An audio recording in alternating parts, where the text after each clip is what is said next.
आज की वीडियो में हम socio philosophical perspective of education, जो कि सेकेंड ईयर का बहुत ही महत्वपूर्ण विषय है।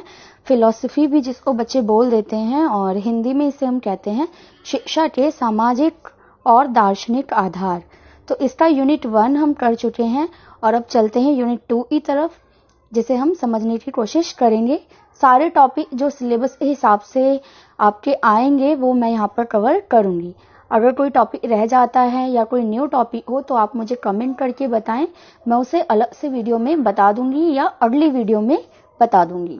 तो यूनिट 2 जो है इकाई 2, उसका नाम है शिक्षा और समाज शास्त्र। तो बात अब होगी हमारी एजुकेशन की और सोशियोलॉजी की। तो सोशियोलॉजी के बारे में पहले से भी आप थोड़ा बहुत जानते होंगे, और आज की वीडियो में भी हम इसे जानेंगे और हमारे सिलेबस में ये किस अकॉर्डिंग है ये भी देखेंगे। तो जो सबसे पहला टॉपिक है हमारा वो यही है कि व्हाट इज सोशियोलॉजी। समाज शास्त्र क्या है, इसका अर्थ क्या है या इसका कॉन्सेप्ट क्या है और इसके महत्व क्या है, क्यों जरूरी है ये। तो जो समाज शास्त्र है, अगर इसकी अर्थ की बात करें तो ये अंग्रेजी शब्द सोशियोलॉजी से बना है, जिसके अंदर सोशियो और लॉजी दो वर्ड हैं। सोशियो का मतलब होता है समाज से संबंधित, और लॉजी का अर्थ होता है ज्ञान अथवा विज्ञान, यानी समाज का ज्ञान या विज्ञान।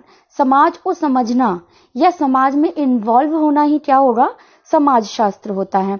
इस प्रकार समाज शास्त्र केवल मानव समाज का अध्ययन है। हाँ जी, तो हम यहाँ पर किसका अध्ययन करते हैं, मानव समाज। अब ये समाज बना किससे है, मानवों से बना है, तो मानव को समाज से अलग नहीं किया जा सकता। बात करें अगर इसकी डेफिनेशन की, तो मैक्स वेबर ने परिभाषा दी है और बताया है कि समाज शास्त्र एक विज्ञान है, एक साइंस है जो सामाजिक कार्यों को व्याख्यात्मक ढंग से समझाने का प्रयास करता है। यानी जो सामाजिक कार्य होते हैं उनकी यहाँ पर व्याख्या की जाती है। तो ये कॉन्सेप्ट और अर्थ आप समझ रहे होंगे। ये सिर्फ आपके लिए नोट्स हैं, आप एग्जाम में इसे और ज्यादा एक्सप्लेन करके अपने मार्क्स के अकॉर्डिंग ही लिखेंगे। अब देखते हैं समाज शास्त्र का महत्व क्या है, इंपॉर्टेंस क्या है। तो पहली बात ये क्या होता है, सामाजिक समस्याओं के निराकरण में सहायक होता है।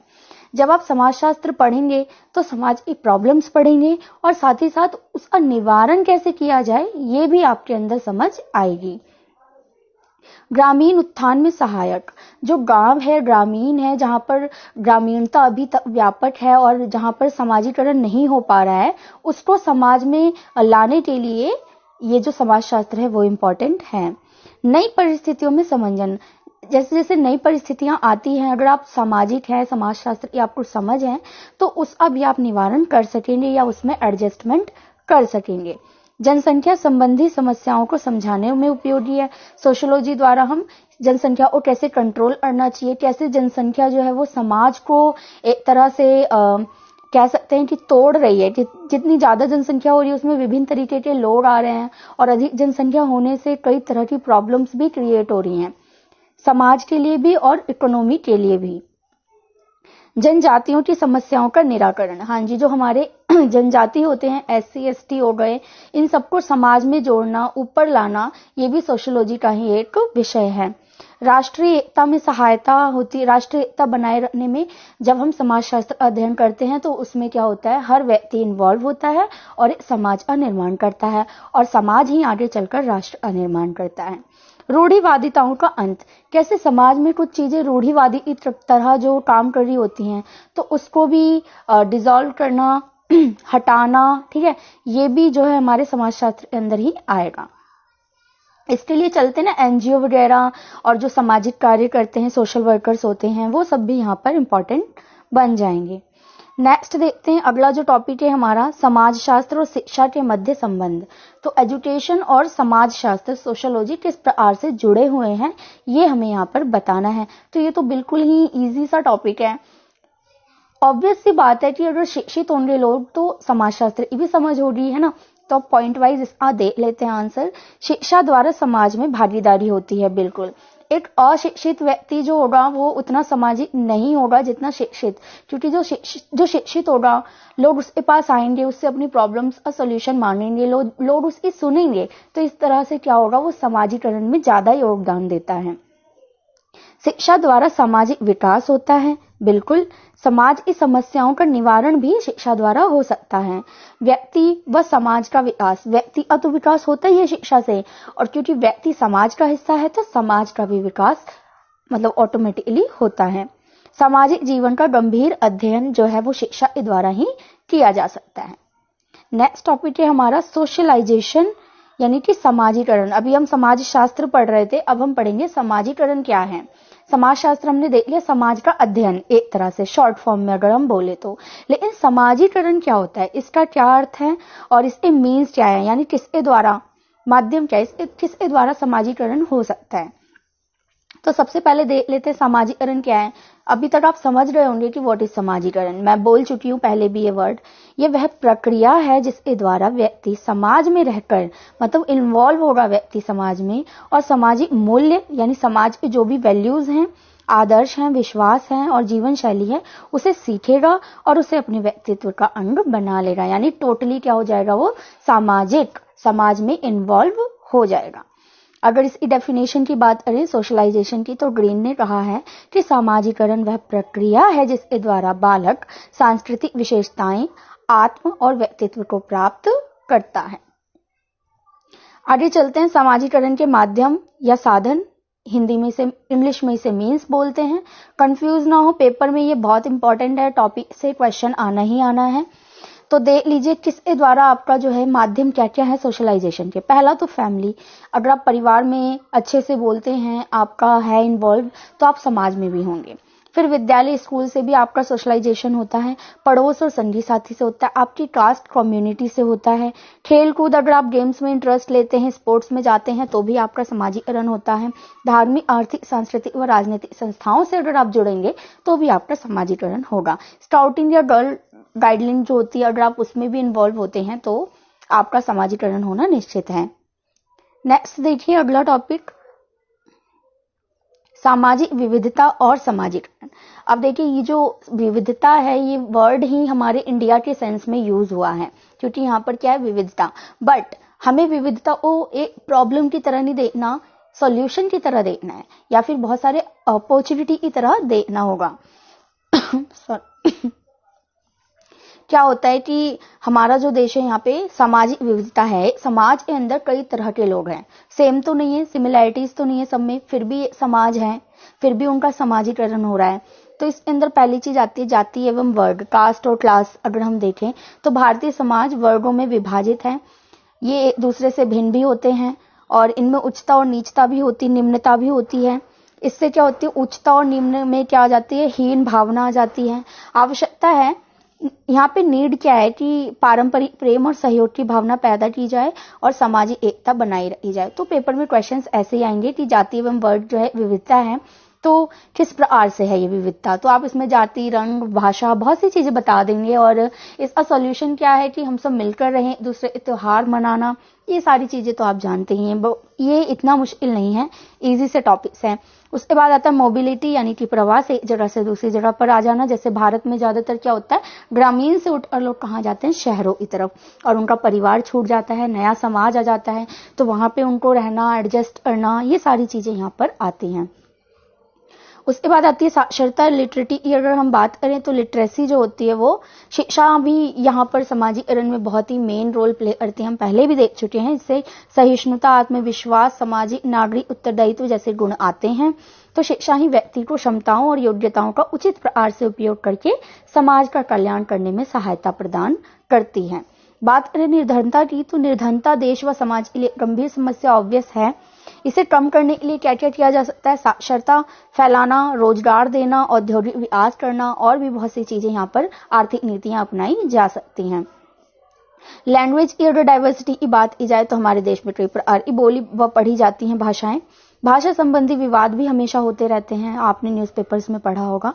एकमात्र ऐसा साधन है भाषा जिससे हम लेकिन देखो भाषा अलग है भाषा तो एक माध्यम होता है ना ज्ञान का, तो अगर ज्ञान या शिक्षा मिल जाए तो उससे क्या होगा, आपसी सम्मान, सहनशीलता, विविध भाषाओं की प्रशंसा और गुण विकसित करने के यहाँ पर गुण इंसानों के अंदर आएंगे। तो शिक्षा ही एकमात्र ऐसा साधन है जो इन विविधताओं को रखते हुए भी एकता की भावना को उत्पन्न कर सकता है। आगे है हमारा टॉपिक सामुदायिक समाज और बालक का पालन पोषण। तो सामुदायिक समाज क्या है? वही है जिसके अंदर हम रह रहे हैं। मनुष्य सामाजिक प्राणी है। परिवार समाज की सबसे छोटी इकाई होती है। भारतीय समाज मुख्य रूप से जाति, धर्म, व्यवसाय, आर्थिक व सामाजिक आधार पर विभिन्न भागों में विभाजित है। यहाँ से आपका सीटेट का क्वेश्चन भी निकलता है कि समाज की सबसे छोटी इकाई क्या है? वो है परिवार। कई बार क्या करते हैं बच्चे सीटेट में जाकर विद्यालय लगा देते हैं, खेल का मैदान लगा देते हैं। नो, आपको लगाना है परिवार। ठीक है, तो मैं पहले भी बता चुकी हूँ, फर्स्ट ईयर और सेकंड ईयर अगर आप डीएलएड अच्छे से पढ़ के जाएं तो आपका 80% जो है सीटेट की प्रिपरेशन हो रही है। बाकी आप अदर बुक्स वगैरह, प्रीवियस ईयर, ये सब तो सॉल्व करेंगे ही। अब आगे है बालक का पालन पोषण। तो बालक का पालन पोषण क्या होता है? इसका मतलब ये नहीं है कि कैसे पलते हैं बच्चे। यहाँ पर जो मतलब है वो ये है कि बालकों को बचपन से ही हम जानें, उनकी रुचि, कौशल आदि को, और फिर उनको सपोर्ट करें और निश्चित निर्देशन दे और व्यवहारिकता आए उनके अंदर। हम बालकों को समझकर उनकी अभिवृद्धि और क्षमताओं को सही दिशा दे सकते हैं। तो बहुत जरूरी है कि बच्चों को बचपन में ही समझ लिया जाए। अब इसमें प्रॉब्लम्स क्या क्या आ जाती हैं, किस किस प्रकार के बच्चे होते हैं। एक होता है एकल अभिभावक। तो ये आप भी जानते हैं, या तो यहाँ पर माता या तो पिता, एक ही अभिभावक होता है। ऐसा क्यों हो सकता है? बहुत से रीजन हैं, जैसे डाइवोर्स हो गया या फिर किसी एक की डेथ हो गई, अदर रीजंस भी हो सकते हैं। ऐसे में बच्चे पे क्या इफेक्ट पड़ता है, एक ही पेरेंट्स को संभालना मुश्किल हो जाता है। तो ये सारी चीजें इसमें आ सकती हैं। कामकाजी अभिभावक में क्या होता है कि आर्थिक जो होता है वो लाभ तो होता है, बट सामाजिक यहाँ पर हानि हो जाती है, क्योंकि जो बच्चा है ना,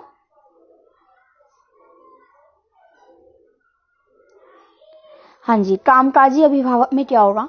आर्थिक लाभ तो होगा, पैसों की कमी नहीं होगी क्योंकि दोनों काम कर रहे हैं पेरेंट्स, बट सामाजिक हानि होती है क्योंकि वहां पर कॉन्वर्सेशन का टाइम नहीं मिलता बच्चे और माँ बाप के बीच। और जब परिवार में ही बच्चा सामाजिक नहीं होगा तो फिर समाज में कैसे होगा? एकल परिवार में क्या होता है, जो हमारी स्मॉल फैमिलीज होते हैं, न्यूक्लियर फैमिली, इसमें गोपनीयता बनी रहती है, स्वतंत्रता होती है, तनाव मुक्त होते हैं। ये तो लाभ हैं। लेकिन अगर हानि की बात की जाए तो एकल परिवार की कुछ हानियां भी हैं, जैसे उसमें परवरिश की कमी होती है, समस्याएं आ जाती हैं, तो और असुरक्षा होती है क्योंकि छोटी सी फैमिली है, लड़ाई वड़ाई भी हो जाती है। तो इससे क्वेश्चन कुछ खास बन के आएगा नहीं, बहुत ही ये इजी टॉपिक है, मतलब जनरल टॉपिक है एक तरह से, समाज जिसमें आप रह रहे हैं। उसके बाद संयुक्त परिवार आएगा और फिर अनाथालय और सुधार गृह में बच्चे। तो वहां पर कारण क्या हो सकते हैं अनाथालय में बच्चों के जाने का? निर्धनता, प्रताड़ना, प्राकृतिक आपदाएं, ये सब हो सकता है। तो उपरोक्त जो भी पॉइंट्स हमने पढ़े हैं ये सभी बच्चे के समाजीकरण को निश्चित रूप से प्रभावित करते हैं। नेक्स्ट है हमारा, और शायद ये लास्ट टॉपिक है, कि विद्यालयों और समाज में समावेशन को बढ़ाने में शिक्षा की भूमिका। कि जो हमारा विद्यालय है और समाज में हम इसके समावेशन को कैसे करें, इसमें हमें बताना होगा। तो देख लेते हैं। शिक्षा जो है वो बालक के ज्ञानात्मक विकास में सहायक है। शिक्षा किस प्रकार से बालक के समाजीकरण को प्रभावित करेगा? ज्ञानात्मक ज्ञान का विकास करेगा जिससे उसका समाजीकरण अच्छा होगा। संवेगात्मक विकास होगा, वो अपने इमोशंस को कंट्रोल करेगा। सृजनात्मक विकास, कुछ ना कुछ एक्टिविटी, क्रिएटिव माइंड होगा। सहनशीलता, समाज में बने रहने के लिए सहनशीलता भी जरूरी है। वैज्ञानिक दृष्टिकोण भी बच्चे में शिक्षा से ही आएगा। समानता का दृष्टिकोण आएगा, सबको वो समानता देगा तो उसका समाजीकरण भी अच्छा होगा। विशिष्ट बालकों को समान धारा में लाना, ये भी शिक्षा करती है। जो विशिष्ट बालक होते हैं, जैसे एक्स्ट्राऑर्डिनरी हो गए या फिर उनमें कोई कमी है, तो भी शिक्षा उनको बराबर के पायदान पर लेकर आती है। और समावेशी शिक्षा, जिसके अंदर सभी को एक साथ एक ही चीज पढ़ाने की बात की जाती है, और इस तरह से सभी का समावेशन शिक्षा में होता है और इस तरह समाजीकरण भी प्रभावित होता है। तो ओवरऑल अगर हम इस यूनिट का देखें तो शिक्षा और समाज, इन दोनों पर बेस था हमारा पूरा ही यूनिट, जैसा कि इस यूनिट का नाम भी था। और आई होप कि आपको ये यूनिट समझ में आया होगा। इतना मुश्किल नहीं है, बहुत ही इजी टॉपिक्स हैं। अगर एग्जाम में आता है तो ऑब्वियस आपको बनाकर आंसर लिखने होंगे, अदरवाइज पॉइंट्स तो मैंने यहाँ पर आपको क्लियर कर दिए हैं।